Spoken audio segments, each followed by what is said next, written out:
We could use another server, you know. So you're making more money, Peter? Alright, we're ready to go. Welcome to the regular meeting for North Branford Planning and Zoning Commission for Thursday, February 20th. In attendance are regular members DeFrancisco, Sienna, Galdenzi, and Dulac. The first order of business is are the meeting minutes from February 6th, which, Ron, you were not here for, and myself, Bill, and Alex were. So they were in your packet, if you had a chance to look at it.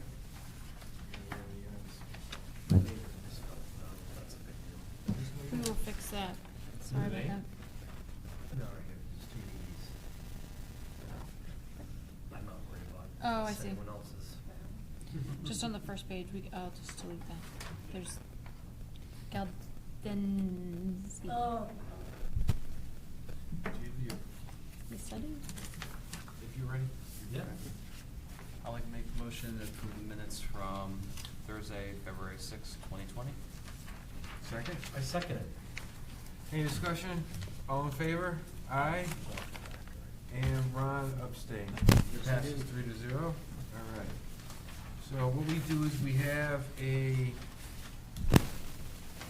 was a continuation, right? Yes. Yes, it's continuation of public hearing for application 2019-18 re-subdivision for 104 White Hollow Road. So I think we're waiting on a couple things? Right, so we were waiting on, hearing from the town attorney's office, just confirming on the language that we could use to say that a covenant would be reviewed and approved by the town attorney and placed on the approved subdivision map, which requires a payment in lieu of open space to be paid in to the town,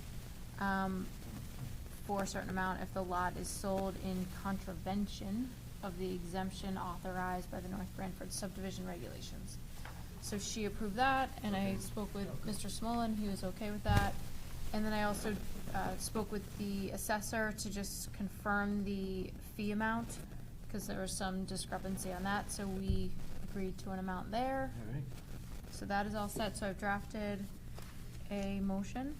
First, I think, let me just double check here. We did not close the public hearing. Correct. Okay, so the first thing we should do is, would anybody like to speak on this, application and this public hearing? So, does anybody here have anything else?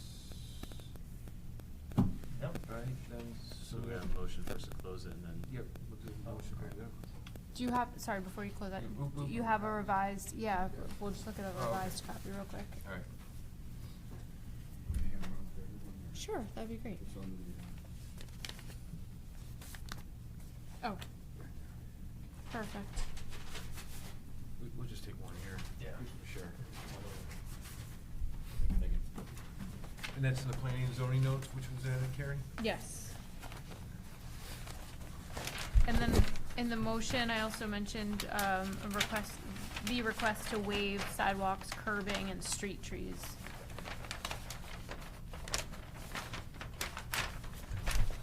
And then, so we're gonna waive. Carrie, you said sidewalks, curbing, and what was the last one? Street trees? Right,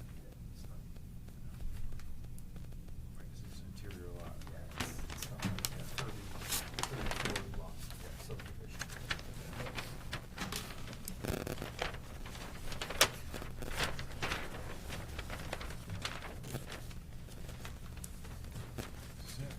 Yes.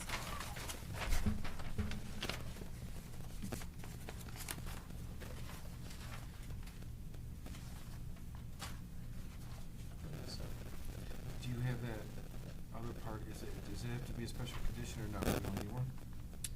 It is in there. What's that? The number 15, the covenant. Oh, okay, I got you. Yep, okay. So, as a quick aside, later on the agenda, under other business, letter D, I have review the standard conditions for subdivisions and re-subdivisions. Okay. So I've modeled this off of that. Yeah, perfect. Just so that we can have standard conditions, so that 1A, 1B is always the same. which we had in the past, but I never saw anything about the fee in lieu of open space. So going forward, condition 15 will be that. If it applies, we'll have it in there. If it doesn't, it won't. Draft motion? Do I need to read the standard conditions? Nope. Nope. Just special. Nope. Okay. I move to approve planning and zoning application 2019-18, 104 White Hollow Road, re-subdivision, creation of 2 lots at 104 White Hollow Road, assessor map 82, lot 68, R40 zone, owners applicant Bernard and Christine Sermola, as described in the submitted application documents and shown on entitled set of maps. Lot split property owned by Bernard and Christine Sermola, prepared by Cardinal Engineering Associates Incorporated, stamped by Bernard Sermola, P.E., sheet 1 of 1, dated June 2019, with the following conditions. Sorry, one change. You should just add in revised February 13th, 2020. Dated June 19th and revised February 13th. February 13th, 2020. Thank you. With the following conditions: 1A, 1B, 2, 6, 9, 14, 15, 20, and 21. Is there a second? We gotta wait on a second, we gotta close the public hearing first. I already did. We already did. You No. made the motion. Yeah. You make a motion. Well, no, we said we were holding on to it because we're waiting on it. No, we closed it. We just closed it. You made a motion to close it. Nobody seconded it. No. Bill seconded it, yeah. Oh, he did? Yeah. Did I miss something? Yeah. Yeah. No, because Just he so got to say we're gonna interrupted do by that. him giving him the new plan. Oh, Yeah, all right. because, Yeah, it's we just did the minutes, I formalities. think. Yeah. Yeah, we did the minutes. Go ahead. Okay. No, we should close, close public hearing. I was just saying, like, I think I said it, and then we got these new. Exactly. Yeah, we Yes. got it. Yeah. You're right. All right, I'm sorry. Go ahead, let's do that first. Alright, I'll make a motion to close the public hearing, for application 2019-18, re-subdivision. Is there a second? A second? All in favor? Aye. So, I abstain. And, yep, one abstain, so that passes 3-0, so that's closed. Because I wasn't here for the Public Yeah, hearing, you were yeah. last time. All right. Now, we have, you want to second the motion? correct, I'll Approve. second the motion to everything that Bill just said. Yep. All right. So now we can have a discussion. There is need for any. Pretty straightforward? Pretty straightforward. That was the only thing with the payment and the taxes. Lieu of what? Lieu Open of space. Open space. Not Yeah, taxes. Yeah, there we go. Open space, open space. I'm bringing mine space to Bill. Yeah. No, Yeah. All right, so Bill, since you made the motion, if you want to, it's a public hearing, so provide your, Yeah, I voted to approve it. It conforms with our zoning regulations for a subdivision. It's pretty straightforward subdivision. I vote yes, same reasons that Bill said, very straight cut. and the same, I vote yes for the same. It fits into our zoning, our regulations, and consistent with the subdivisions and the existing neighborhood. So that passes 3-0. Abstain. And Ron abstains. So we're good. Thank you very much. We're all set. Thanks. All right, moving to other business. Yes. Right. Yep, so then you'll have 90 days from today, yep. Do you need anything from the clerk's office for that, or? They will, no. I'll have Harry sign the Mylar, and then you can bring it over to the clerk's office. Okay, thanks. Okay.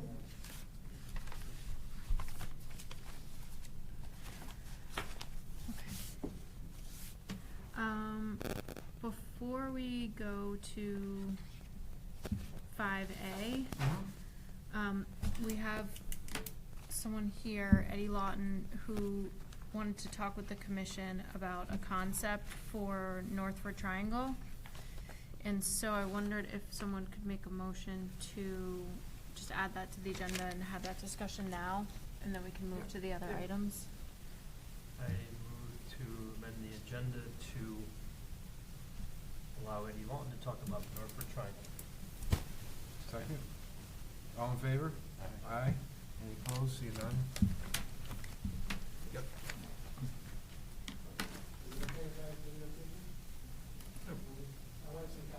Oh, no, Ah. yes. Oh, yeah, sure. go ahead. The pressure on that. Just make sure. It's you- also on, being recorded on Totucket TV too, so.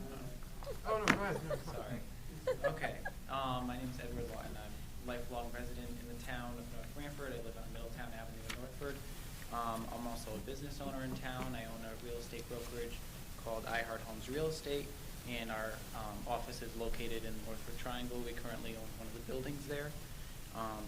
The Northford Triangle, if you're not all familiar with it, is between Forest Road and Middletown Avenue at the beginning of the business zone district in the Northford Center, and currently consists of 3 mixed-use buildings with storefronts on the main floor, including a dentist's office, engineer, and in my building we have a preschool and a dance studio, and all of the 3 buildings have 2-bedroom residential units on the second floors. And the original plans for the Northford Triangle was to have 5 total buildings. So I would like to build an additional building on the property consisting of storefronts on the first floor and then 6 residential units on the second and third floors. The reason why I wanted to create residential units is because there is a high demand for affordable housing options in town. My goal is to create an attractive building that will be one of the first things you see when you enter into Northford, and the appearance of the town is very important to me, and I know it is to everyone as well. And the projects that my company has done in the past, people have been very happy with how they came out. And the current regulation allows for 5 units and only 5 residential units in a building in a business district, and then only 1 bedroom rather than 2, which we currently have in our other building, and other buildings in town have 2 bedrooms. Just a little bit about why I thought we would need more residential units is because we have young professionals moving in, we have people relocating for jobs, and recent college graduates looking to be able to move back into town that might not be able to afford a house right away when they come back. And in most cases, they have to go elsewhere because the inventory is just extremely low for any type of housing options. And with the 1-bedroom rule, it also limits people with children to not be able to move in and have an affordable option. And so slightly increasing the number of dwelling units would give the opportunity to create more options at an affordable price. And one example, in the past few months, I've rented out 3 apartment units in another building in Northford. Very nice, clean, new building, built in 2009. In every situation, we've had a tenant lined up with no vacancy time. Literally, the new tenant moved in within days of the old tenants moving out. One of these people was an employee of Honeywell that relocated from Pennsylvania, and he also has someone else looking to relocate here as well to do the same thing. So that's just a little example. So I would like to increase the number of dwelling units to be allowed in a mixed-use or business district zone from 5 to a greater amount that is something that you guys would consider, and then increase the number of bedrooms allowed from 1 to 2 bedrooms. And then also in section B, it states that all dwelling units must be served by public sewer and water, and I would also like to see if they could add the permitted use of a septic tank if approved by East Shore, because the current regulation allows the commission to approve water if the East Shore allows it as well.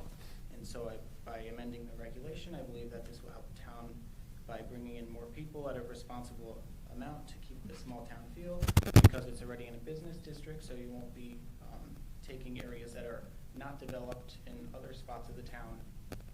And this would also help small business because the employees have a more affordable place to live and more residents to contribute to the local economy.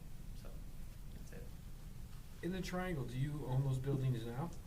The current ones? I own one of them. So it's a condo situation. So there's 3 different owners of each building. Okay. So the dentist owns one, the engineer owns one, and then we own one. Okay. Which one do you own? The one with the preschool and dance studio. Now, you were saying storefronts on the first floor Yep. and apartments on the second and third? Are they three-story buildings already there or two-story?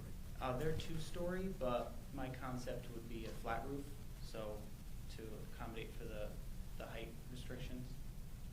So this is futuristic beyond this triangle too, because there's water there, isn't there?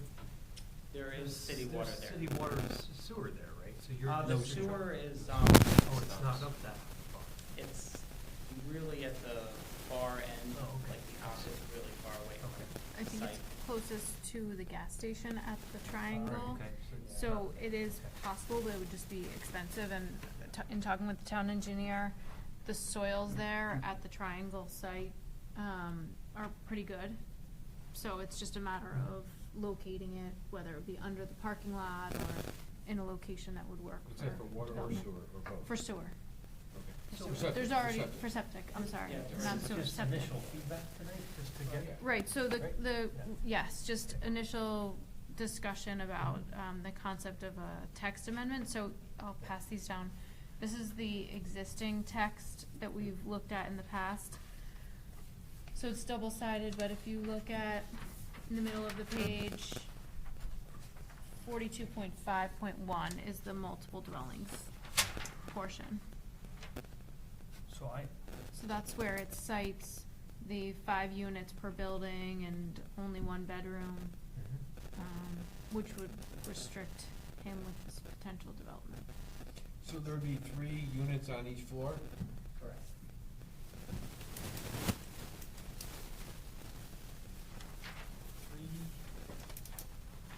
Second and third. So for Oh, a total of 6 three units. stories. So, yeah. Okay, And I was that's just, right. I just think something up too. Sure. To be able to, because we would have to put an elevator into for accessibility and stuff like that, it would just make more sense for the cost of building to be able to increase the number of units, because you're absorbing a lot more costs with having to do certain things to, because you could have 3 units without having an elevator if it was just on the second floor. And also, you're not allowed to have a residential unit on the main floor. So, correct me if I'm wrong, you're looking to put a square block building next to the colonial buildings. Yeah, well, we would have an architect draw it up and make it aesthetically pleasing, because, we live in town, we wanna make sure it looks good too, we don't want it just like a big box Yeah, up well, there. you said a flat roof, so, Yeah, maybe doing some sort of, like, you know how they do like moldings on the top and stuff like that? Kind of, and then like bump outs with the, overhangs over the storefronts. yeah, wouldn't that be out of place with the architecture of the Northford Center, the colonial look? Is that in the Northford Design District? Yeah. Yes. It's in the Northford Design District, too. So it is within the Northford Design District, so it would be subject to the zoning regulations of the Northford District, which I made a copy of that, I think, for you when we met a few weeks ago, which, speaks to the facade of the building and the finishes.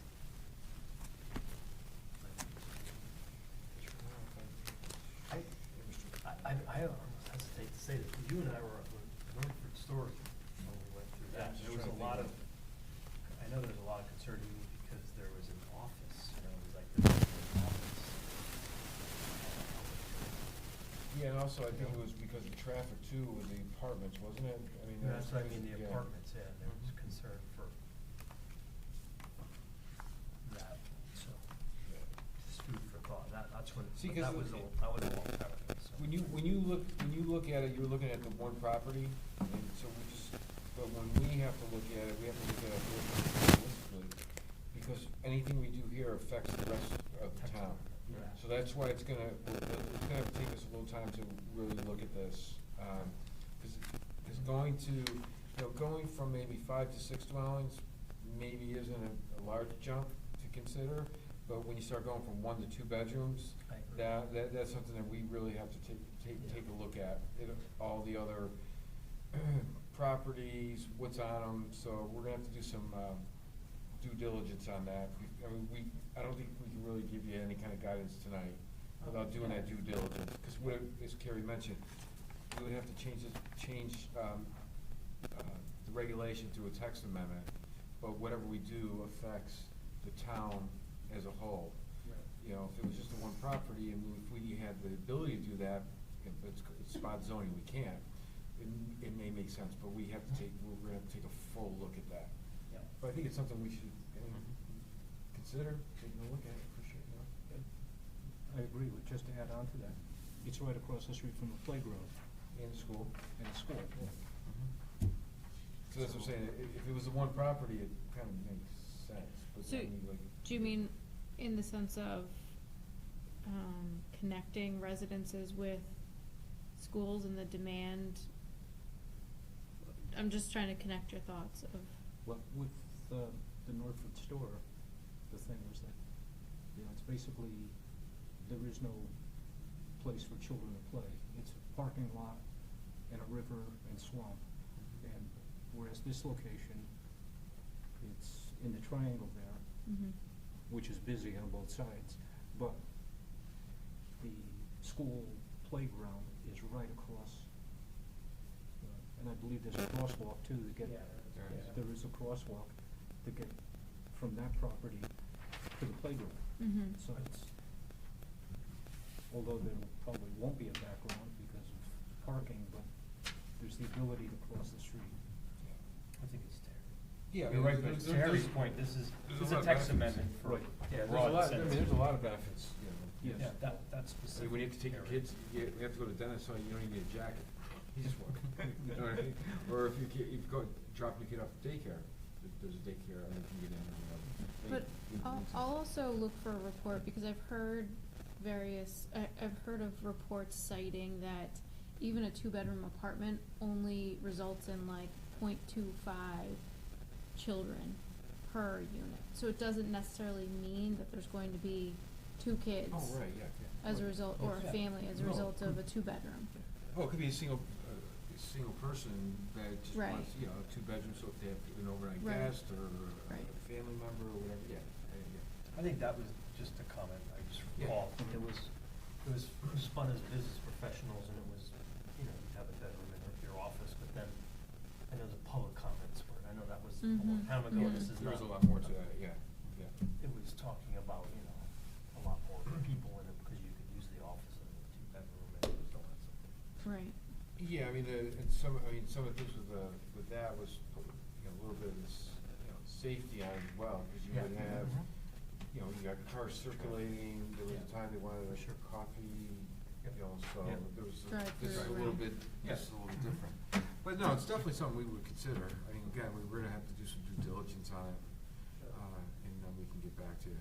All right, and maybe just another comment too, because, maybe you could do it like at your discretion for, like, in the text amendment or something like that, being able to do that, I'm not sure if that's. Yeah, we can't really, we don't have we can't put too much flexibility in it. Oh, okay. Yeah, so, I mean, there's some things we can, but, we'll strategize and maybe we come up with something. Does the current regulation, it doesn't speak to a traffic study, does it? Because that's something that just comes to mind.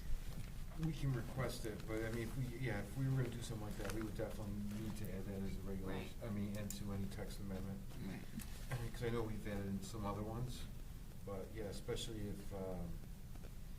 we're, gonna increase that. I think the final thing for me too is, Jeremy gave you the Northwood Design District. So I know Yeah. that's specific to your lot, so that'll get some scrutiny too from, Sure. because clearly that's the reason why we have that Yeah. there.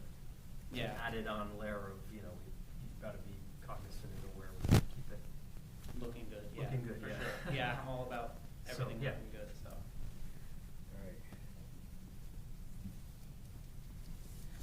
Alright, yeah, we'll start looking into that. Not sure how long it's gonna take, but we'll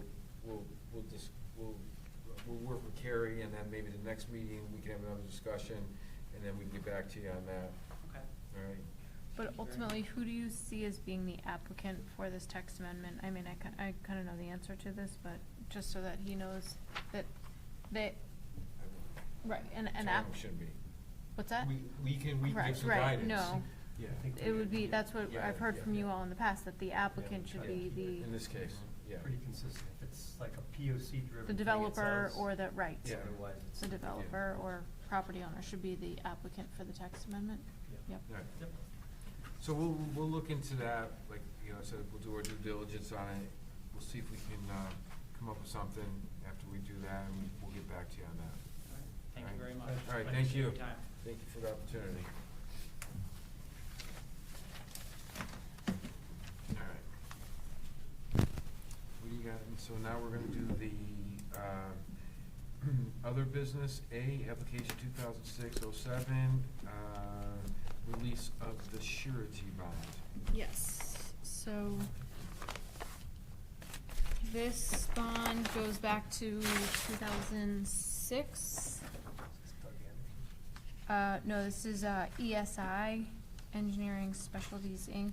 on Twin Lakes. Oh, there it is. So they had done some site work. Yep.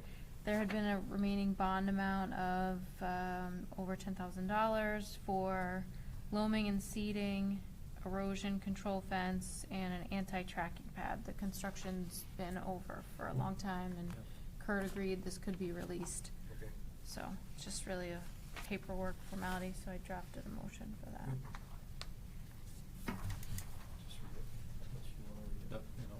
I move to release the remaining bond for planning and zoning application 2006-07-1 for completed site work at 452 Twin Lakes Road, I-2 zone, owner Twin Lakes Road Associates, LLC, applicant for Scholar Engineering. Second. Any discussion? All in favor? Aye. Any opposed? Seeing none, that passes 4-0. Thank you. All right. Next one, back up on the, discussion regarding regulations, for farm wineries and farm breweries in relationship to the pending state legislation.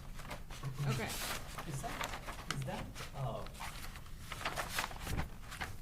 That's not final regulation that's gonna happen in July.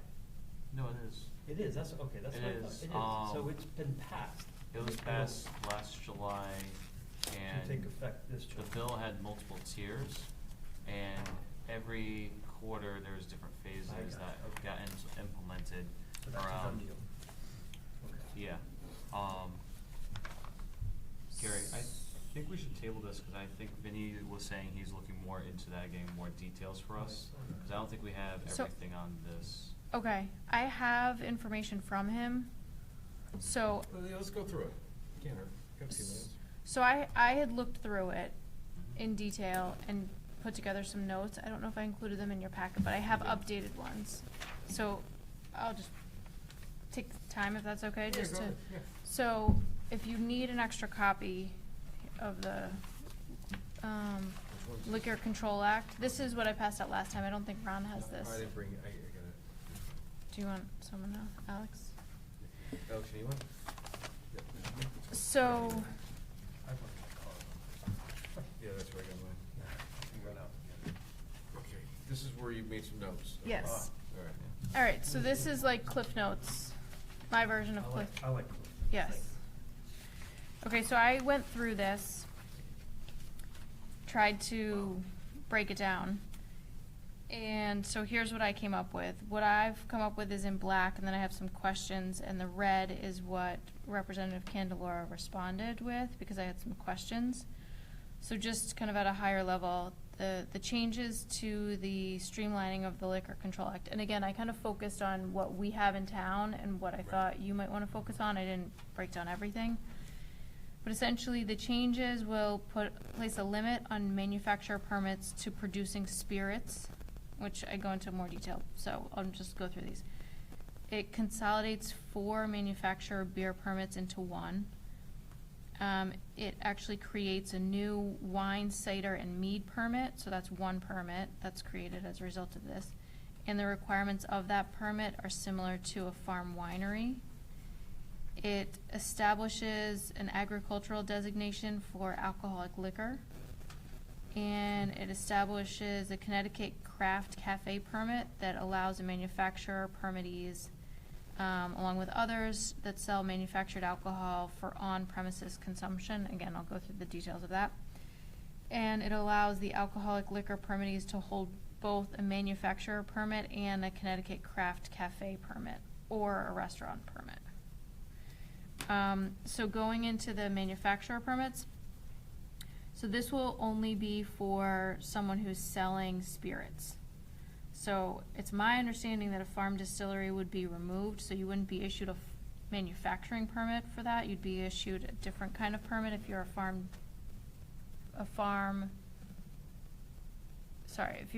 there's no such thing, I don't think, as a farm distillery. It would just be a manufacturer, is my understanding. So then, a separate kind of question that I asked what type of permit would a farm distillery apply for under the new law? And this is Representative Candelara. A distillery would operate under a manufacturer permit, and then there's a limit on the amount of production that they would have per In year. distillery, we're talking about spirits only. Yes. Not beer or wine. Correct. Okay. So then, and where that applies to us is there was discussion about possibly having a text amendment for farm distillery. Right. Which, again, what kind of liquor license they get doesn't really affect us, but we may just want to make sure that one exists, I guess, is that someone could actually obtain a state liquor license for a farm distillery, which they could. It would just be under a manufacturer's permit. Is there a distinction between farm distillery and just a craft distillery? Like, There is the farm language still in there, do you because have to use they, ingredients from a Connecticut farm? percentage ingredients, 50%? it's same Right. for breweries, vineyards, Okay, so it's the same distilleries. thing, all right. So the language is in there, they consolidated all of the permits Right. and licenses, Yep. so that way it wasn't 10 for this grouping and 10 for that one and 5 for that one. Yeah. I It's just like- wanted to make sure Yeah. the farm, so when you're saying farm, it has Yeah. a definition and stuff. And that's something that Vinnie confirmed, was the farm language is still there. It's just like one of these bulleted points, like definition of this, but it's underneath that main permit. Right. And I think the key thing here is that they are allowed for production of up to the 50,000 gallons. So, again, what does that equate to when you think of trucking or traffic and production? But it's not that they have to, they're allowed for production of up to that amount. So then going down, the consolidation of beer permits as a result of this change, it would include brew pub, beer and brew pub, and farm brewery. And it allows for the manufacture, storage, and bottling of beer with DCP's approval, so Department of Consumer Protection. The permit allows for wholesale distribution, and this also requires that the beer be made available to all package store and grocery store permittees within the general area. I just asked the question of who enforces that. Yeah. And It's DCP that enforces right, that. so that's what he had said, and he explained it to me over the phone that it's really just to make sure that it's a level playing field for everyone, so that there's equal distribution and not just one store is getting something of one product. How many gallons can you go up to? For what, For the beer? breweries? Like in this one we're talking about now, so for wholesale For distribution. Farm breweries, I think the cap is 75,000 gallons Right. for Yeah. manufacturing per year. For regular breweries, What do you I mean- don't think they have a. What do you mean for regular breweries? That sell just on the premises? No, so Not a someone that's farm. non-farm. Oh, okay, yeah. So A like. full manufacturing. Full, plant. yeah, full manufacturing like 2 roads, they don't have a limit. And I think this one allowed brew pubs to actually start to distro, whereas brew pubs were only able to make and sell on site before this. So just to localize it, I think I know the answer, Carrie said, or Alex said. So we have a farm brewery regulation. So even when this passes and now they consider farm breweries and brew pubs and everything, doesn't mean a brew pub can take advantage of our farm brewery regulation, right?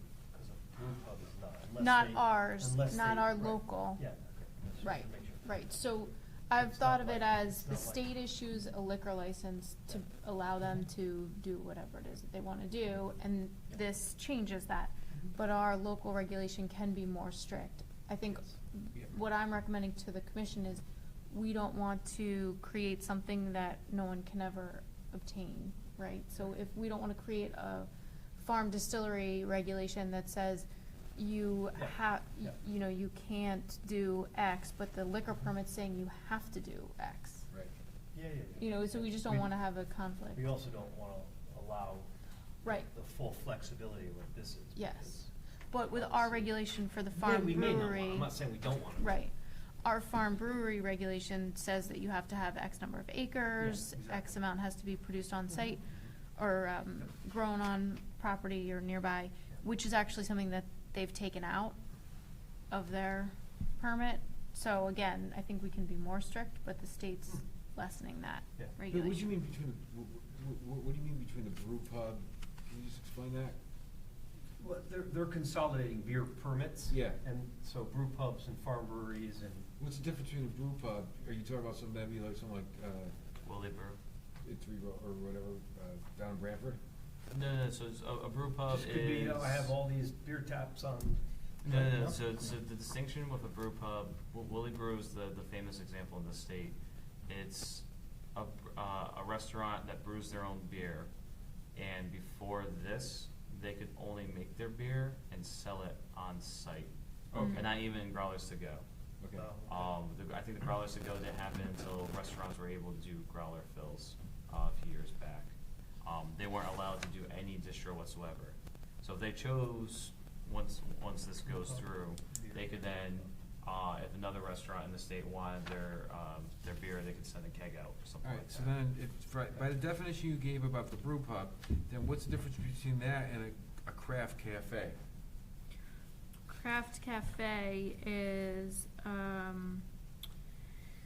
where a manufacturer permittee can sell the Connecticut alcoholic liquor for on-premises consumption. So meaning, The main like difference we one's talked a about last. restaurant, one's not. So they could sell, if Alex is making beer, he could sell Rose's wine, Okay. or Rose's Bianca's wine. He can't sell Willie Brew's beer, correct? Yeah, so if you manufacture that item, you can't bring those items in to sell. Is from what I'm Okay. understanding. So a from- winery Other can't, people's. a winery can't bring Yeah. other, a winery can't bring other wine in, but they can bring beer or spirits in.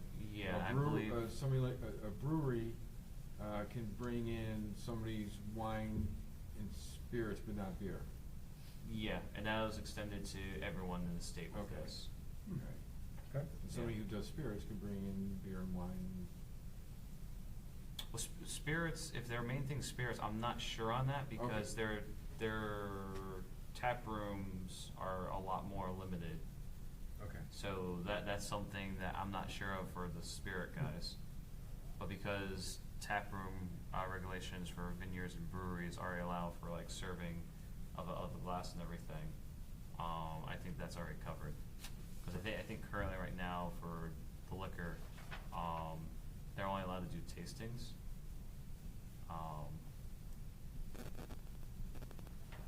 Yes, a question, is there something legally an issue if ours are more restrictive? Your point earlier, we wanna make sure ours don't say something they can't have, when the state says they can. So the only thing is, remember last time we talked about how ours says as amended, and we thought that was a good thing? I don't know that it is. Okay, good. So that's- Because right now, by saying as amended, it, for example, doesn't require farm breweries to grow their crops on the Yep. property. You So we answered may my just question. want the town attorney to look at that. Yep. Cause the reason I was asking, no offense to, I think we should be proactive, but I'm just wondering how much of this is like on the businesses Applicant, to say, right, hey, right. this is a problem for me.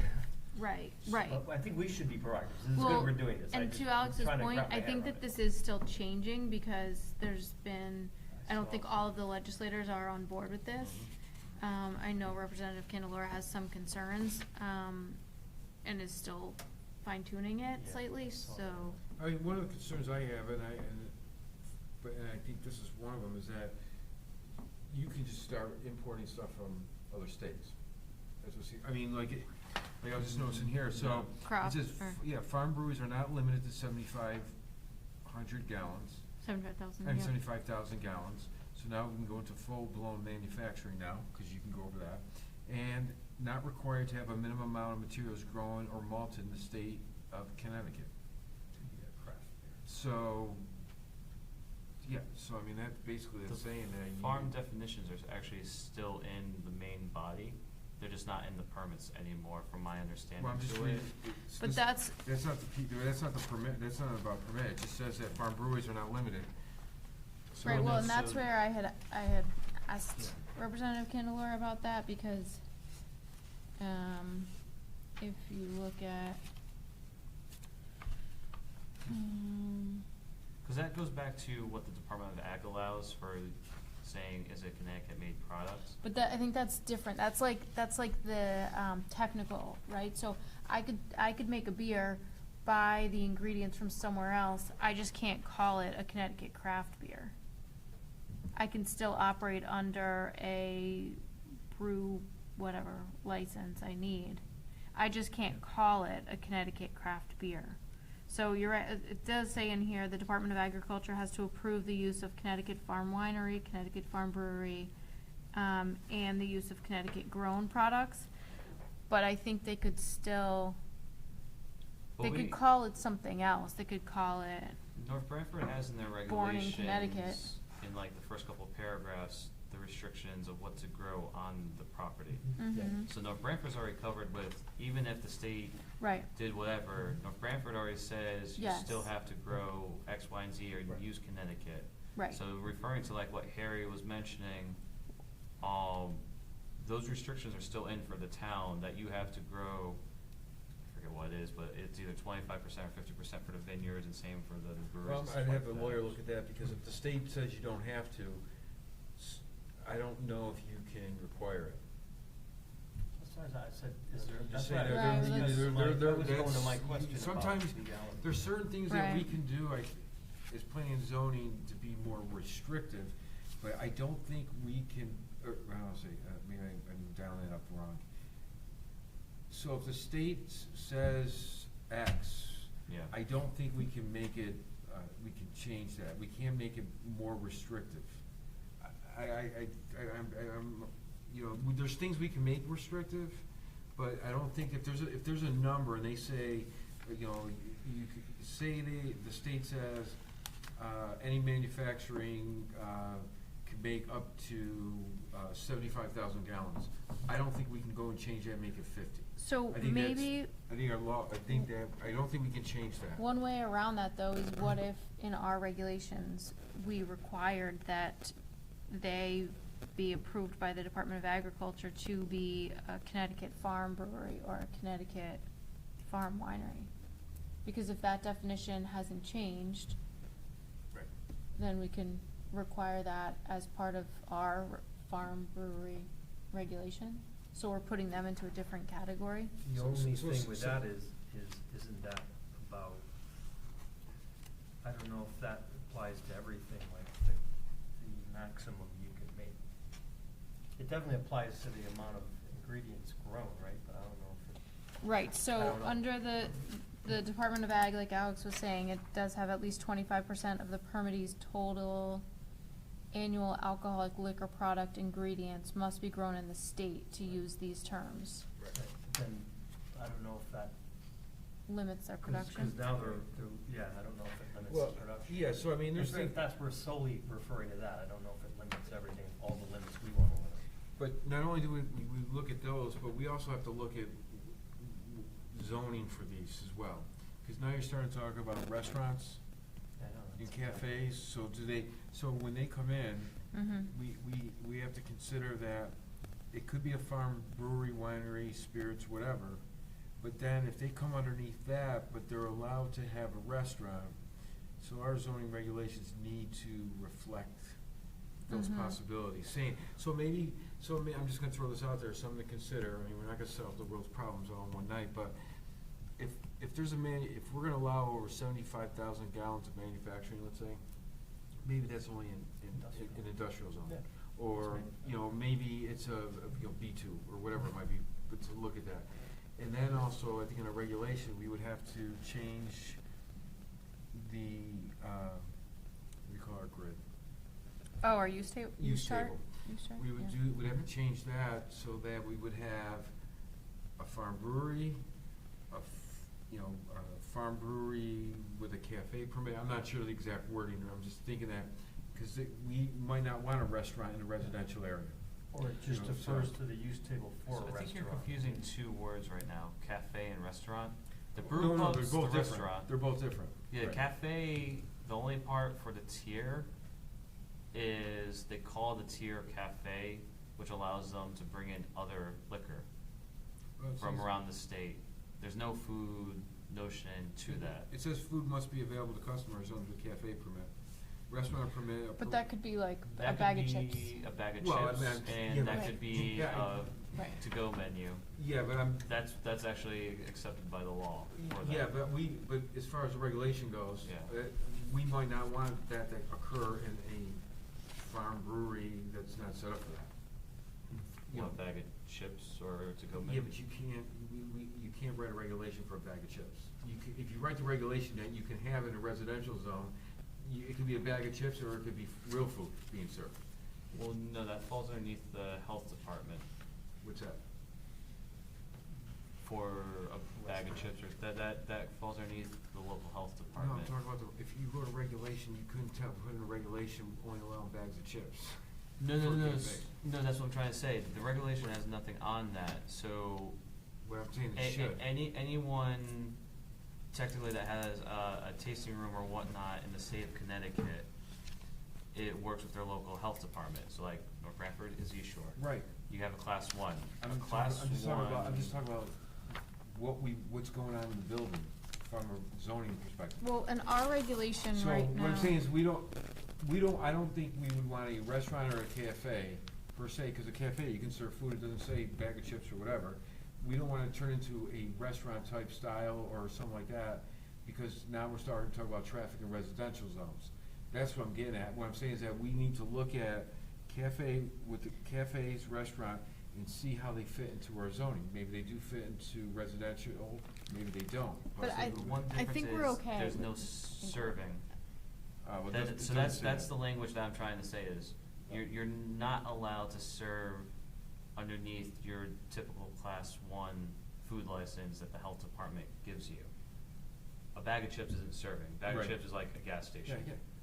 So I think That's we're. the main difference. I think when we're wording. okay, and I think that East Shore, like the class one stuff, obviously is like East Shore stuff. Yep. So our regulation right now, under farm brewery, and I think this is the same for farm winery, it says the following said accessory uses shall be incidental, complementary, and secondary to the farm brewery approved hereunder. And then it's a farm brewery cafe in the food sense may also be permitted on the premises, which shall permit the preparation and sale of food and or beer to members of the public seated indoors and or on a patio. And then we have residential structure. So we have it as secondary, the Well, we might, food. yeah, but that, we still might have to look at that with the change now. Yeah. That's what I'm just trying to get at, cause we don't want these, secondary means a lot of different things. Mhm. So, I mean, traffic and all of a sudden now Well, and I think the key, all of this is a special use permit. Yeah. So they would have to lay out Yep. what their statement of use is. Are they having food service? What are their hours? Do they have a kitchen? Do they just have Yep. counter? Yeah. Right. So that's, we went over the ingredients at the top of the second page.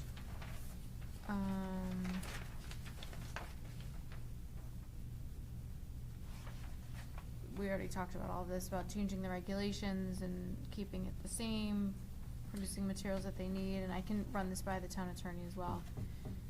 Then finally, just the comments about holding 2 classes of permits, the manufacturer permit and a Connecticut craft permit, or a restaurant permit for beer and wine. So I just wasn't sure if a permittee could have multiple manufacturing permits. So, one location could produce spirits and wine and beer. And he said he believes that a permittee can only hold one type. But again, he said that his legal team had not, or legal people hadn't reviewed it, but he did wanna just get back to me. So, that's kind of the. On the Connecticut craft permit, it says manufacturer permit can sell Connecticut alcohol liquor. So that means he can sell anybody's beer that's produced in Connecticut? No, from my understanding is. Oh, it's a manufacturer permitting, I'm sorry, it's a manufacturer, I'm sorry, yeah, I guess, my own question, thank you. Yeah. So I saw this on the news, I know there's a lot of controversy around it, so Well, I think there's a lot of confusion on it. that's why I was asking if it's Yeah. already passed, so. Well, it's saying where- there's a where lot was of all the- language, but Where was DC all the controversy when it was passing? DCP is still writing some of it. Oh, okay, Like so the it's- permits, that's what no I mean, one knows so- what the permits are, which Okay, is I know. scary to a lot of guys that are renewing this summer. Whether it's a restaurant, Right. a bar, a vineyard, a brewery. This is language for the entirety of the liquor industry in the whole state. So they passed the regulation, but they're still writing some of the stuff up behind. For the permit, so that's the thing, cause some people feel like, well, do we wait to renew, Right. or do we just renew for what it currently says, and then the following year they have to deal with it? This is scaring a lot of people in the So- liquor industry. So what is our timeline? So what, if we're gonna do something, is there a timeline for us to do something? Well, I can ask the town attorney to take a look at this and get back to us maybe at the second meeting in March, just to give her time. So I think I don't know, I mean, earlier. besides the July, Well, I was gonna say, you said, July Vinny 1st? still has people looking into this because of all the confusion and checking in, because there's points here that are still getting checked into to see on Yeah. some stuff. mhm. I think for me, and you said, for me, like, the priority is, what would be problematic for the town, first Right. of all? And then secondarily is like, what can we do to be proactive for the businesses that may be impacted? But I think the first priority is, right, what's problematic for the town, first Mhm. of all? I mean, if, I'm just gonna throw something out there for being kind of a novice here on this stuff, but I think the word manufacturing, I think that would be something we would need to look at first, or, I mean, I'm just gonna throw it out there. One of the few items, if we are gonna have something considered manufacturing where maybe there's you're producing X amount of gallons, or whatever it might be, maybe we need to get that into the zone, into our sheet. And then when we start talking about like the restaurants and different things like that, or the permitting is important on all of this, but maybe when we start talking about restaurants, let's see, restaurant permit eliminates restaurant permit of beer and out allows for restaurant permit and for beer and wine to have abilities to cater a liquor permit, whatever that means. But what that means to existing wineries, and some of it comes in, if they wanna have a restaurant part of it, maybe we have to look at potentially rezoning or make it a regulation for that one in zoning, if that makes sense. Yeah, I can talk with her, I think. So, Is there a limit on the number of farm breweries we can have in town? Because there's there's a limit on the number of package stores we can have. that's a state regulation, isn't it? That's by state, the limit on package stores. Right, I don't know that there's a limit on But the that- brewery licenses or the manufacturer licenses So that are something like issued. that, I think that's something we could be restrictive on. So if the state says you can have, there's no limit, and there's no mention of it, we can say in town, we do not want more than 2 farm or 3 farm wineries. I think we might be able to do that. Now, could there be a legal challenge? We'd have to let our lawyer talk, but I think we could Economics. restrict something like that. Economics will play out. I think we could do that. Well, some economics and then right? also I just mean, the you can property. have farm Yeah. breweries, if you have 7 You know, farm how breweries in many- this town. Yeah. You're like, seriously? Yeah, so I think How you. many 10-acre parcels or larger can you Yeah. Right. have Right. within one town that would be dedicated to? I mean, in our town, farm it's brew? probably not an issue, but maybe some other towns that have, larger plots of land, that could be, but I think something like that, Ron, I think that's one of the things we could be more restrictive on, so, all right. So, if we wanna start doing anything, do we need to get something in place by July, would you think, Alex? Or, I mean, are there things that, Well, everything on the last of this bill, at least what they're saying at the state and the capital, is the last of this goes into effect come July, the start of the third quarter. okay. So, and they're saying hopefully the state DCP has all the language available for everyone, so it goes live, but that's the state. I don't know that there's a rush. I mean, we No. haven't received any other applications, and who's open and functioning is doing well. You know, we haven't received complaints.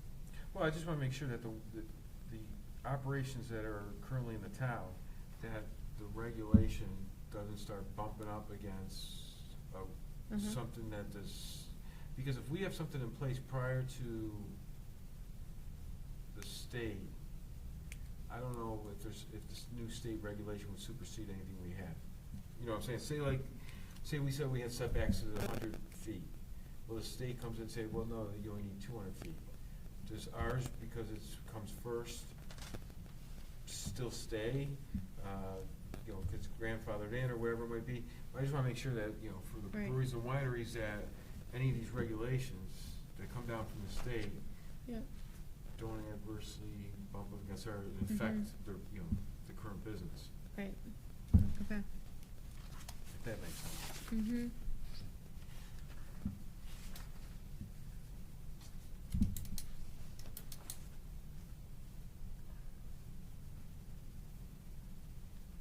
Surprised you didn't have a regulation here for a permit, so you have Uber drop you off a six-pack so it'll be a farm Yeah.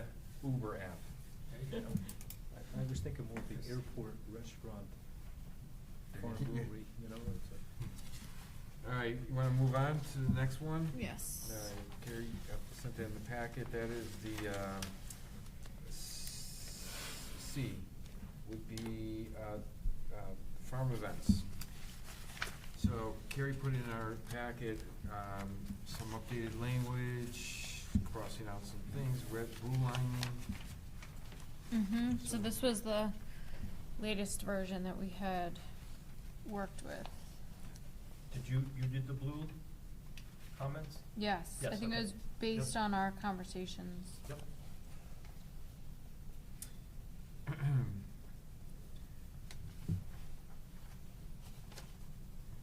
Carry on, second page, number 9. Mm-hmm. Wasn't that something that, we went back and forth on when, the industrial text amendment came in for, Van Willigens?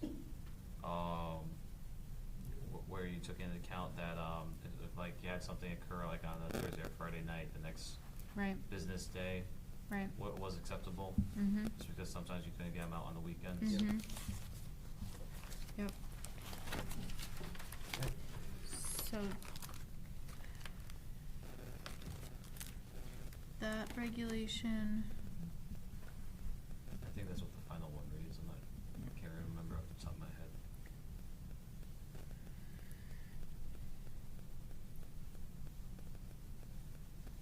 yeah, so all we have in here, this is in our farm/outdoor events that was approved. Tents and membrane structures shall comply with State of Connecticut tent and membrane structures codes and all related regulations. If tents or membrane structures are used for event hosting, they shall be removed during the off-season. So, yeah. So just a couple of points, starting off, we're talking about with a, it's gotta be greater than 10 acres. So, right, so that's what we said, it's gotta be greater than 10 acres. And then we do the special use standard, right? I got that right? Yep. Yep. So equal to or greater than 10? Yep. Right, yep. So, but then when we get into the standards, I mean, when we're talking about, that will be used for such events, number one, shall be a minimum of 200 feet from any off-site residence and 100 feet from property line border. So that's something we should look at. When you have 10 acres, 100 feet, 200 feet, that number could be, if you have 10 acres, we should be able to, if we would want to, change that. Make it furthermore, larger if need be. Also, does that depend too, when that applicant would come in with, special use permit for the site and everything, you take into account the site if he deems, cause you had so much residential near it and you need it further away or for whatever reason for noise restrictions. I think we said the same thing when we did the industrial version of this. So there is the sentence, the commission may require greater distances if the circumstances of any specific application before it warrants such. Okay. The commission may require such areas to be adequately screened from neighboring properties with fences or natural vegetative buffering. Yeah, and you're right, Alex, so it is in here, same language. The commission may require greater distances if the circumstances of any specific application before it warrants such, but said increased distances shall not be greater than 30% of the required distance. I think that was a request from the applicant at that Mhm. time. But that's Yeah. for, Yeah. that's for industrial. You're right. That's Yeah, an so I mean, industrial, yeah. industrial's completely different than this. And then I saw that all amplified music or entertainment must be staged within a permanent or, so the temporary structure I'm not a fan of. Yeah, I circled that. Because the temporary structure could be a tent. Yeah. Mhm. So I'm gonna say, we're not, We talked about closed too, right? well, I think more in an enclosed permanent structure. Enclosed, yeah. Yeah. That's all Now, that's if they wanna use, if they wanna have amplified music. Amplified music, yeah. If they don't, they can just do it outside. Yeah. Now, the other thing is, I was thinking too, is how if it's a daytime one? Does it matter if it's daytime or not? So let's say, For music or? yeah, for music, yeah, so let's say, there's an event from 2 to 6. Do we still wanna have, you can consider that being outside at that time, we could put a time restriction, say if anything, starts, anything that ends, or What after does, 7 o'clock, it must be indoors, or whatever it might be. What does the town do when they had their musical, concerts at the park here? Yeah, this would, the town would be Yeah. exempt from this. Yeah. They just have to fall within the noise regulations and stuff like that. I But think- this would be only for R40, R80, and non-town property events. Because you have football games that go in at night, we're not gonna add that in there. So the Potato Festival, that shouldn't be in there, so any town events or events on town property should be excluded from this. Why? Because there's a noise regulation, and we're not gonna get into football games with because they have amplified sound, so. Well, this is for farms, Yeah, like that's what I'm farm, saying. this I'm just is, saying. right. This is a But- farm. But I'm just It's saying. a farm and a residential. But- Yeah, but what I'm hearing you saying, it's okay for the town to do it, but you can't do it. No, Right, because this This is like is a a farm, it's a business farm. venture, this is Yeah. like a business, Yeah. like, I think what was driving this is weddings and, right. Yeah. other money-making events on properties that are zoned residential And- but and- are farms. Right, I don't know what the zoning where the Potato Festival is. That's residential. Right, so we're not gonna get into monitoring that. That's a town event, we're not getting into that. Again, it's okay for the town, Correct, For that but not 3-day for me. event. correct.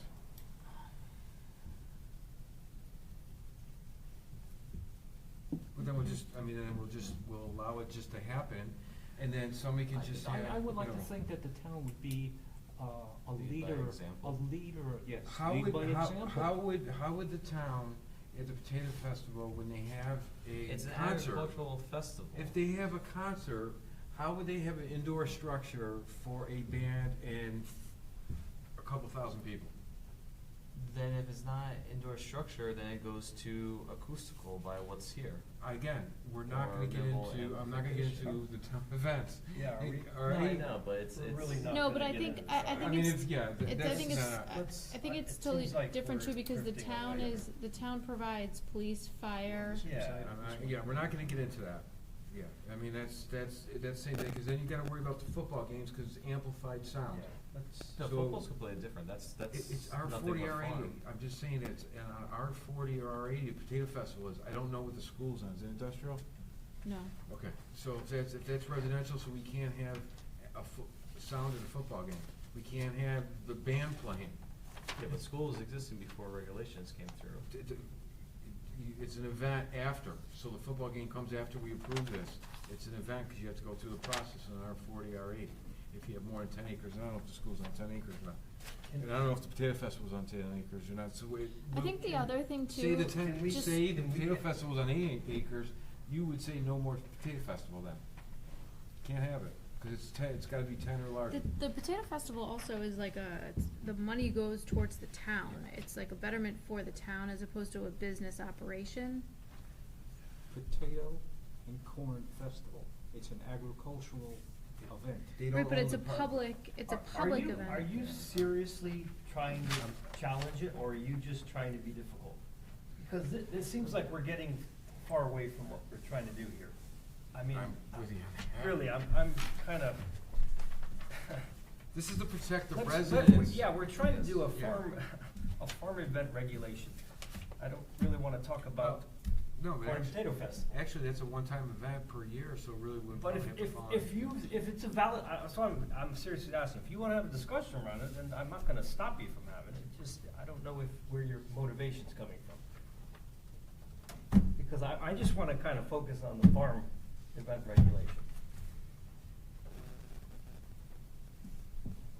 Yeah, I don't, I just can't see how we would do it for every town event. Yeah, I don't know if we have to put an exclusionary, I don't know. You probably would have to, because some of the But I properties. never envisioned that this is more for a farm that's got 10 or more acres that wants to do events. I It's agree. not really a town thing. That's how I feel about it. Yeah. If not, then this. Technically, this is going with everything that, all regulations, not this, everything. Here, it goes back to what you always say is you have to look at all parcels in town that meet the requirements, so it's not spot zoning. It's not spot zoning. We're not spot zoning. So that particular, let's say where the Potato and Corn Festival is over 10 acres. Yeah. Okay? It's a town event. It's not somebody having an event there where they can have, they're building a building to have events there all the time. It's a one-time town-sponsored event. The same thing with other events that happen in town. When they have a concert outdoors, are we gonna say we gotta build a building in the middle of the baseball field because it's on a 10-acre, over 10-acre site, so the people can't come out and sit up their chairs and have a town-sponsored event? I am not gonna get into that. If we're gonna go in that direction with town events, then I'm not gonna even look at regulation to protect the people of our town, because I don't think there would be anything, we couldn't write a regulation to corral all that. So, the one-time event where, a few times a week on a Friday night, if they have a concert, we're gonna regulate that, and the once a year that somebody has the Potato and Corn Festival, we're gonna regulate that. That's not what this was for. This is for regulating people that have over 10 acres who have potentially multiple events on their property. Not just one, not just on a Friday night. And if there's problems with those town events, anybody can go to the town council and say they're too noisy, they end too late, and say they were the Potato and Corn Festival. If there's issues with that, they can go to the town and have that conversation. but this is not meant to be, to, put regulations on the Corn Festival and the outdoor concerts. We have football games. I agree with you. Okay. This Doesn't sound it. isn't for that. It doesn't sound it, because we were just talking about, you're asking why would the corn, Because corn festival when not you be- look at any regulation that comes in front of us, you have to look at all parcels it could apply Correct. to. So like how we went through the industrial version of this. Right. We looked at all the different possible sites industrial, whether it was privately owned, town-owned, whatever it might be. No, we didn't look at town-owned property. Any parcel it could be in. I mean. That was for I two. I don't think. I don't think the town owns We said anything there were that's two. I two. Yeah. We said there were two that. There's potentially- 2 or 3. Yeah, but I don't think there are any town-owned property. Could have been. Yeah, I don't think there were town-owned, is what I'm saying. So, There could have been more though, I guess, right? But the Well, no, property, so- the property would be affected. Yeah. But if it's a town event, what I'm saying is that should be exempted. They Can don't, we- they don't can- own the property. Can we table the? Yeah, let's table. Let's table the farm thing. Yeah. Let's table the town. town aspect. Discussion I just wanna and go over go- what's here. Yeah. And Yeah. I was just asking No. was that, you were serious? I was really asking, were you seriously challenging the town? Or were you, is that where you were coming from? You were seriously challenging, like, Is this the a com- township? Is this a comedy show? I had a legitimate You I did. question. You're right. And I said- had a legitimate question. Yeah. The town should lead by example. If Okay. we're gonna break the law, Yeah, you okay. have to adhere to the Yeah, rules, yeah. but I can break the law. Right, that, You know, okay, that's. I could skip anything I wanna skip, but you Yeah. have to pay your permit and toe the Right, line. Okay, so maybe we need to consider that and somehow You know, I break don't know how something it in. fits in, but doesn't. if the Yeah. town does something illegal, it's illegal for the town. Yeah, Like I Maybe said it's an- before, if it's good for the goose, it's good for the gander. maybe it's an Well, operational no, plan. so you know what we do, Bill? So then what we do is, to make sure we could have the Potato and Corn Festival and concerts that are promoted, for people, you know, on the Fridays or whenever they do them, and we just make it so any residential property can have a festival. Maybe we I'll can do ask the that. town No, attorney just yeah, about I a mean, blanket statement about town events would Yeah, be that's- considered So we're making exempt. a comedy out of this. No, I'm not, and I'm not trying to, I was legitimately asking if you were seriously raising that as an issue, that's all. Just asking. I If it think, needs to be addressed as a special permit Yeah. for something the size of Poco, then there should be a regulation for a permit the size of Poco. Well, then why wasn't, since when the Potato Festival came in, why didn't anybody on this commission say, we need permitting, we need to make sure there's a regulation and all that? Nobody brought that Well, up. you I'm know, just saying, nobody you brought it up. determine who I let would it bring it slide. up. I Who can't, let it slide? I can't bring it up. I can't bring a motion up.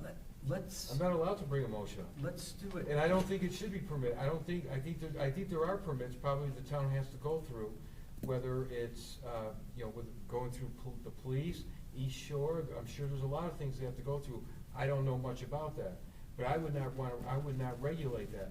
Now, if there were concerns from the public that these events that are going on in town, whether they're football games, Potato and Corn Festival, outdoor concerts on public property, yeah, then maybe with conjunction with the town council, I would gladly take it up and put some kind of regulation around it.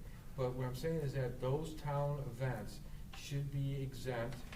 Now, if you had a town property where they started hosting weddings, yeah, that's an issue.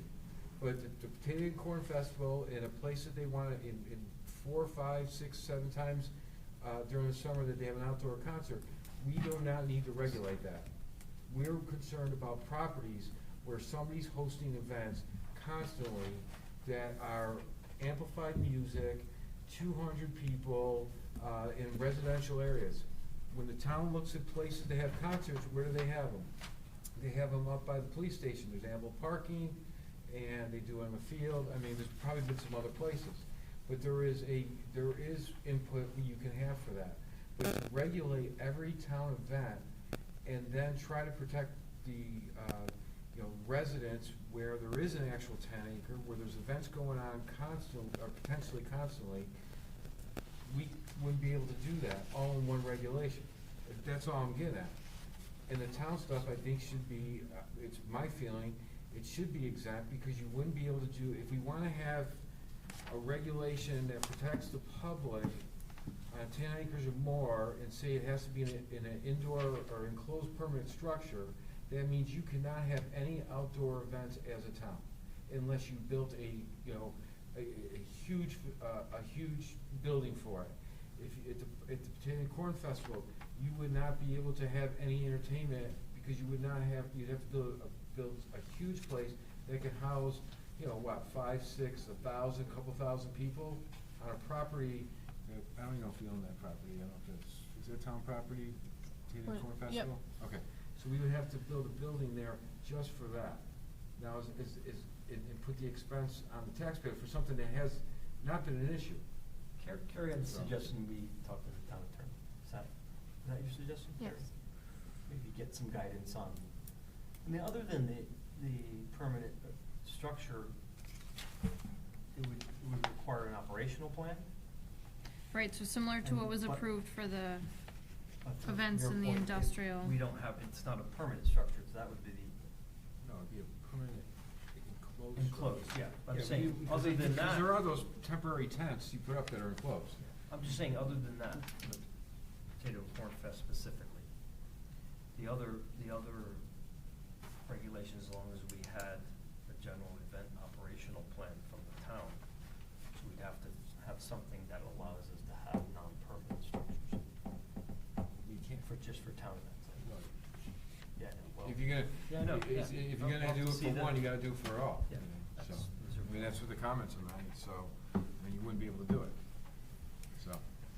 Are there any other large changes that you'd like to see in this, or any concerns that you have?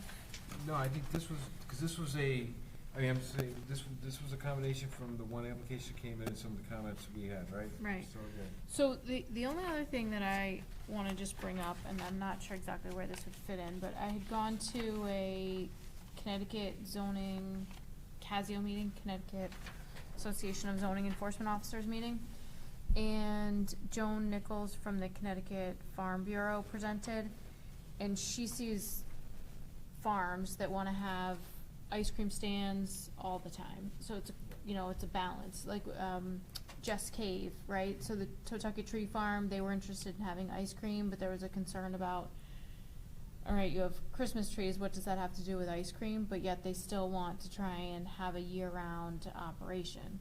So one thing that Joan Nichols had mentioned from the Farm Bureau is to look at having a 51% rule. So at least 51% of your operations, however you decide to define that, have to be dedicated to the farm. Or your operations have to be dependent on the farm. So if the farm ceases to exist, you can't still operate your ice cream store, So that's just something to think about if you wanna start opening that door, and maybe you don't, to have, this goes into. 51% of the offerings, so you have Christmas trees is 47, and But then what's- 4% is ice cream, that's 51. No. No. 51 is right. Christmas trees, Ice cream and is then 49 or 49 whatever. is What ice is the cream. percentage based off, the square, the acreage? Whatever that- you decide, we can look at what some other towns have. No, I'm saying, is it So- revenue driven? Well, that's what I or- don't know. I don't know what the best measurement would be, whether it's revenue or probably not revenue. I don't know. 'Cause like. Maybe is it land? But then again, you don't need much land for an ice cream stand Compared to something else. compared to Christmas trees. So maybe it is revenue based. The goal is, if you want to open it up to this more agritourism and have it lumped under this farm events and activities, how do you give preference to the farm, but yet still allow the farms to diversify and have this agritourism? Or maybe you don't. So, not making this conversation easier, but. No, there's a fine line, because like some of these farms are in residential areas, right? Right, well, and So now that's you getting start- to the you got whole, traffic, now like, you're talking- weddings, all right, how many weddings do you have a year versus how many crops or how many cattle do you have Well, on your that goes property? back to what planning zoning is. It's like when you have a site plan, like you would do for any other application, whether you're doing, building development or this and that, or even some of the earlier ones that we talked about this night. You take a look, traffic study, what fits for that parcel? Yeah, What's but it's trying to acceptable? write the regulation to allow it. Once you allow something, you have to go a long way to deny it. So just because you have a traffic study and it says, okay, well, there's some peak times, you gotta look, it has to be an actual public safety issue documented to deny it. So once you put in, say, we'll allow that, to get to deny it is most likely a lawsuit, unless you have some, something that you can really point at, that, yeah, there is a traffic issue, there, in this intersection, there's 20 accidents a year, and you're gonna put something there. So once you put the regulation in there, you can't just say, well, I'm just gonna deny it because it doesn't really fit. You have to come up with a solid reason for it not to fit. That's, we have to be careful on that, because once it's in there, in the regulation, then, and you deny it, you have lawsuits, so we have to be careful what we put in there. We don't have that kind of discretion when it comes to approving or not approving. As long, if it fits the requirements and the setbacks and all that, and there's not something that's very outstanding, potentially maybe like septic Not water. necessarily for a denial, but, you've seen it on both planning, zoning, and other boards where you have conditions where it's like, okay, this is what this is, but, like safety's sake, it's, you have, whatever, there's other requests that can be made, like, To like tweak it. looking at, yeah, to tweak it, like, Right. just like how this says it right here, up to like the commission's discretion, where it's like, well, 100-foot setback might be acceptable for most, but you look at this one, and it says it right there, where it's like, no, 100's way too close for this, because it says it right there where it's up to the commission's discretion. Right. So, just reading our requirement of having 10 acres, I don't know that that's enough. I think we may want to beef that up a little bit, saying that, again, that 51% rule, so 51%, and I have in my notes here, maybe it's based on what the assessor has, so maybe it is based on, If you do by volume, then there's a lot of farms in this town that they're not all continuous. Well, this would have to be continuous. So we have to let's make sure we put Yeah. continuous in there. Yeah, it has to be continuous, yeah. No, so what I'm saying with what Carrie just said, so the 10 acres applies to some of them, but if you beef that up now, then some of those it might not apply to some of their parcels, but what currently stands, it does apply to. Well, we can, what do you mean? I think we're saying we don't want it, right? It shouldn't be, it has to be contiguous. It has to be Well, continuous. so you have, there's parcels that are 10 acres continuous right now, but if you beef that up, there's some farms that might meet this, but if you beef that up for more continuous land, they might not meet that, but they have a lot more land that's scattered throughout the Yeah, town. it's scattered across the town.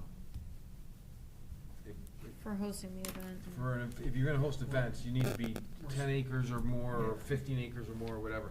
We gotta take a look at the land map, but yeah, piecing together, it was different like when we did the farm breweries, farm wineries, because you can grow your crops on different parts of it, so that would make sense.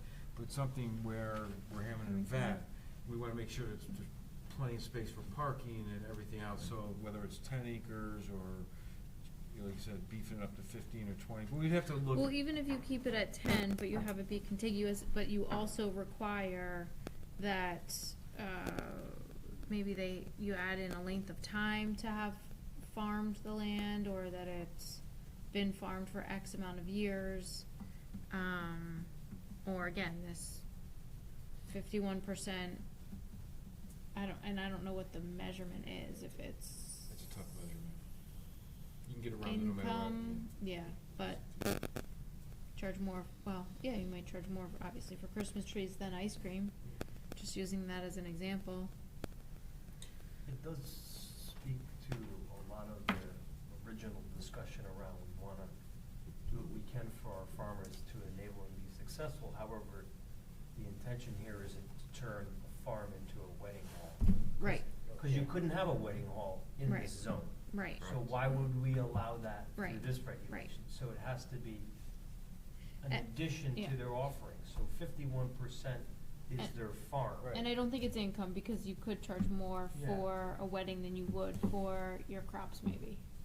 You know, you might Yeah. get more, which, but maybe it's. allowing them to have additional offerings to their existing. Right.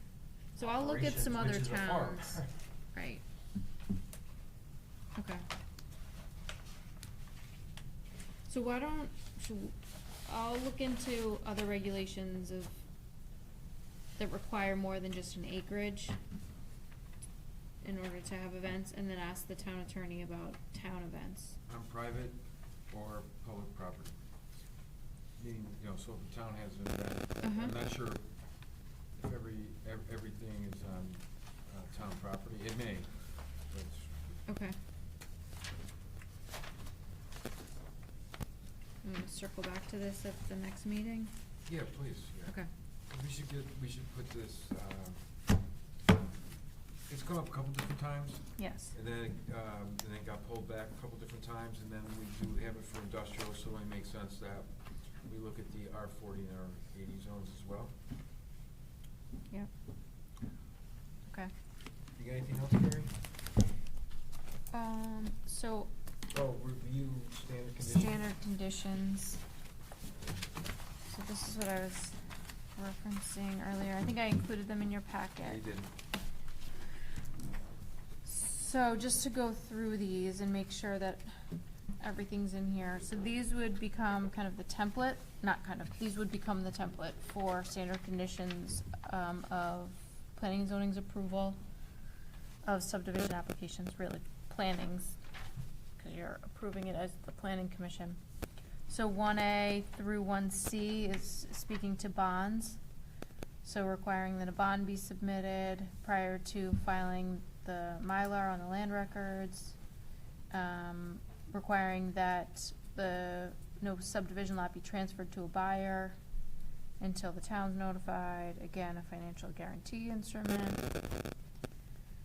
2, requiring that the approval, which there's 2 approvals, shall be null and void if construction and site improvements are not completed within 5 years of the approval.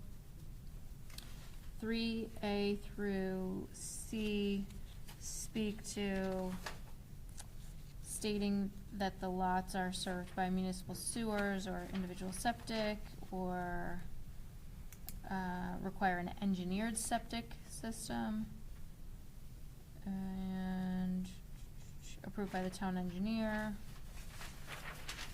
4, planner, town engineer shall be notified 48 hours prior to the start of any construction. 5, the record subdivision, re-subdivision be submitted for signatures, including the note on trees to be planted in accordance with our regulations. 6, the Mylar be filed and the 90-day expiration. 7, sedimentation and erosion controls in place prior to the start of construction. 8, also sedimentation and erosion controls, that they be installed per the handbook. Developer shall be responsible for installation of all underground utility service in accordance with the requirements of each utility company. 10, proper installation of streetlights per the appropriate electric division. And 11, responsible for construction of sidewalks. 12, concrete curbing. 13, a road inspection fee. 14, having the assigned house street addresses and assessor's map and lot numbers. 15 is the payment in lieu of open space, or this statement about the covenant that was just in tonight's approval. 16 through 22 are, in adherence to requirements of various department heads or the regional water authority, and then special modifications. So just, on number 4, Uh-huh. the town planner or town engineer must be notified at least 48 hours prior to start of any construction. But, and I just assume that the town engineer, there's different points during any type of construction phase that he may have to go out to validate. Mm-hmm. So whether it's electrical or whatever, so is that in the plan? Does he work with the applicant to wherever, wherever checks that that the town needs to do? Yep. Does that need to be put in here, or we should? No, that because just- this is really just, this is just the subdivision approval. Okay. So following this, then there's a building permit that's filed, or, if a road's being put in, there's a bond that's held for that, or a driveway bond. Various permits are pulled, if it's septic or sewer, or, there's multiple permits. So this is just kind of a catch-all. I mean, you raise a good point that, first of all, unfortunately, many people don't read this. So when they do read it, they've already started, and so they haven't notified us. Right. Just wonder, this is kind of an older, and this is in our other standard conditions for site plan approval, which I plan to bring to you at another meeting to have that standardized as well. But I wonder if we should think about how we should be notified, like should we say how to notify us, or, I don't know, maybe just. Yeah, no, put something, I would change it, I mean, whether it's, probably email, right? And Yeah, I don't even know if, And I would- and I if the would- method matters, it's really just that we're not. I would take out the or, Uh-huh, and I would say the town planner and town engineer both need to be, yeah, cause that's back probably when you just left a phone message or a call, but now that you got email, you can use them Right. both. So I would make it so both know. yeah. Okay. Kara, what does Tom normally do? Tom? Yeah. Or, oh, no, town engineer. Town engineer, so Kurt? Oh, it's Kurt, yeah. You mean just Yeah, just in day to general, day? like. No, but I meant like, in case, yeah, I wanna eat dinner before, I wanna eat breakfast. Yeah, Yeah. but no, but I mean, when any applicant or like any construction in town or whatever it is, don't they normally do that with the permit anyways? Cause my only thinking on this is, Yeah, especially like concrete stuff, and weather stuff and stuff like that, where you might be starting and then stuff gets delayed or this and that. So right. Well, it's and a- that's where I think this has some flexibility of at least 48 hours prior to, so they could notify us, a week in advance. It is just an outdated Yeah. notification because we have the online permitting system, so we're tasked things. So we're typically not notified. We're notified when they file a building permit. Right. And then, or when they come and record the subdivision plan. Right. So, yeah, we're notified definitely 48 hours prior, but it's typically through the building permit process that's triggering it, so. Or you could put that in there as. Right. Town planners report, anything good? There's going to be a public hearing March 17th. I believe it's going to be held at NBIS regarding the police station, and the possibility of building a new building at 305 Forest Road, which I think is the old Mooney property, so across the street from the Auger House. Yep. So I would just say to check the town website on that public hearing, just to confirm location and time. And then one other update, the Parsonage Hill 4-lot subdivision that you all approved a few months ago, I think it was in September. Unfortunately, that expired, so one of the conditions in here is that they record the Mylar or request an extension 90 days, and they didn't do either, so it got lost, I think, with the holidays, and the expiration date was January 2nd. So I asked the town attorney if we could retroactively approve it if that was possible, like retroactively approve an extension, and she said no. But if the commission was, okay with it, maybe you could waive the fee and just have him pay the $60 state fee and then cite the prior record, so that all he would have to do is have a new Mylar printed, and he would have to file a new application still. I'd be okay with we get our As long as, 60, long as, right? long as. Cover the town- state fee, Yeah, yeah. well, you gotta cover the state. Right. There's no effort on our part, cause we've done everything. Right, Not our right. part, you mean the part of the town. And it's not a public hearing, Right. it's just a subdivision application, because it's not a re-subdivision, so there's no notice and other expenses going into it on the town side. We agree to waive? Okay. Alright, yeah. Okay, alright, that's helpful, thank you, that's everything I had. Any, I won't be here on the 19th. Okay, I'm not sure about the 5th. so we have a public hearing scheduled for March 5th, which is Van Wilgen's for, that's our Oh, yeah, yeah. first event application, special use permit.